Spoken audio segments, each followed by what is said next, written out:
meu nome é Matheus, eu sou do segundo período da farmácia da UFJF e eu vou falar um pouco sobre energia livre de Gibbs.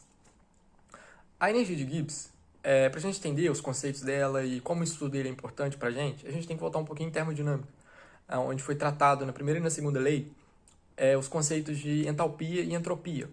E como esses conceitos eles se uniram para descobrir que as reações tinham uma espontaneidade para acontecer, tinha um sentido para ela acontecer, seja de reagente para produto, seja de produto para reagente, ela aconteceria de algum sentido mais fácil, em determinadas funções de estado. Mas só com os valores isolados de entropia e de entalpia, a gente não conseguia prever a espontaneidade.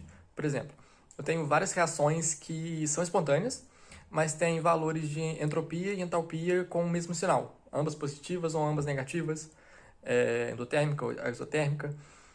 E eu tenho também reações que são espontâneas e que têm valores de entropia e entalpia contrários, sinais contrários. Então, só com esses dois valores, não dava pra gente prever a espontaneidade de uma reação. Então, a partir disso, vendo essa necessidade de procurar o entendimento da espontaneidade, chegaram numa fórmula que envolvia temperatura, pressão, energia, volume e entropia. Porque, lembrando, só de entropia e com entalpia não conseguia chegar na espontaneidade. Então, a partir dessa fórmula, que era uma desigualdade, foi aplicada a ela a 5 situações diferentes. A primeira, num sistema isolado. A segunda, numa transformação a entropia e volume constante. A terceira, numa transformação a entropia e pressão constante. A quarta, numa transformação a temperatura e volume constante, que é a lei de Helmholtz. E a última e mais importante para a gente, que é uma transformação a pressão e temperatura constante, que é a energia livre de Gibbs. Por que ela é mais importante para a gente? Porque ela é mais tátil, é mais próxima da gente. Porque dentro de um laboratório, a gente consegue controlar a temperatura, a gente consegue deixar uma temperatura de um Becker constante, por exemplo. E a pressão, ela é constante, porque é a pressão atmosférica. A não ser que eu varie ela de alguma forma, ela vai continuar constante. Então é fácil a gente mensurar isso, é fácil a gente analisar isso. E foi isso que Gibbs fez. Gibbs aplicou essa fórmula, essa desigualdade, estudou ela numa pressão e numa temperatura constante, e chegou à conclusão de que G, que é Gibbs, que foi atribuído o nome dele, for menor do que zero, a espontaneidade da reação acontece de reagente para produto.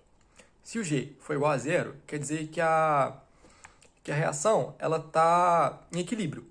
Ou seja, não está acontecendo uma espontaneidade, ela não está nem tendendo para reagente, nem para produto, enfim. Se G for maior do que zero, quer dizer que a espontaneidade da reação é de produto para reagente. Ou seja, energia de Gibbs nada mais é do que a entropia e a entalpia aplicada à análise de pressão e temperatura constante. Mas por que isso é importante?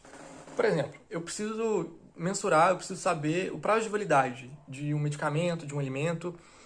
O que é o vencimento de uma coisa? É a decomposição dela. Está acontecendo reações químicas com aquilo que eu estou analisando. Por exemplo, está acontecendo oxidação de alguma coisa, está reagindo. O sistema que eu estou analisando está reagindo com a vizinhança.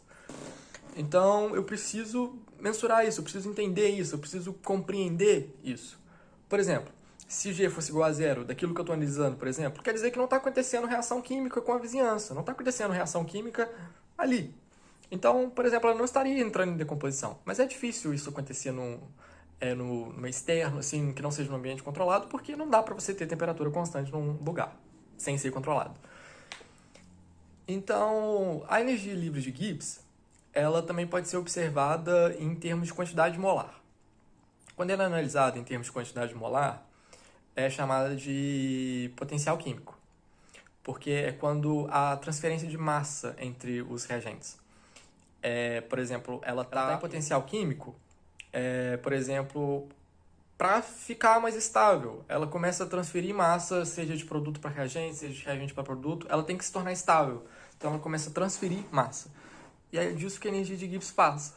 Ela fala sobre entropia, entalpia, aplicada a pressão e temperatura constante, e um pouco do potencial químico.